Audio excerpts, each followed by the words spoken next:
ઉમરગામ શહેરમાં યુવાનોમાં વધતા નશાના પ્રસારને અટકાવવા ઉમરગામ પોલીસે એક મહત્વપૂર્ણ અને પ્રશંસનીય કાર્યવાહી હાથ ધરી છે। ગોગો સ્મોકિંગ તથા રોલિંગ પેપર જેવા નશા સંબંધિત સામગ્રીના ગેરકાયદેસર વેચાણ પર નજર રાખી ઉમરગામ પોલીસે 3 પાન દુકાનદારોને ઝડપી પાડ્યા છે। આ કાર્યવાહીથી શહેરમાં કાયદો અને વ્યવસ્થાની સ્થિતિ વધુ મજબૂત બની છે અને નશા વિરોધી અભિયાનને વેગ મળ્યો છે। પોલીસ દ્વારા માહિતી મુજબ મંગલમૂર્તિ પાન ભંડારના અમર બહાદુર યાદવ સાથે જ શ્રીનાથ પાન સેન્ટરના દિનેશચંદ્ર યાદવ તેમજ મોરિયા પાનના વિનય યાદવ ગોગો સ્મોકિંગ અને રોલિંગ પેપરનું વેચાણ કરતા હોવાનું સામે આવ્યું હતું।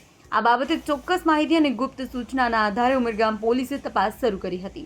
પોલીસે નિયમિત પેટ્રોલિંગ અને ચેકિંગ દરમિયાન સંબંધિત દુકાનોમાં તપાસ કરતા ગેરકાયદેસર રીતે ગોગો સ્મોકિંગ પેપર વેચાણ થતું હોવાના પુરાવા સાથે બહાર આવ્યું હતું। ત્યારબાદ ત્રણેય દુકાનદારો સામે કાયદેસર કાર્યવાહી હાથ ધરી તેમને ભેરવવામાં આવ્યા છે। આ કાર્યવાહી દરમિયાન જરૂરી મુદ્દામાલ જપ્ત કરવામાં આવ્યો હોવાનું પણ પોલીસ સૂત્રોએ જણાવ્યું છે।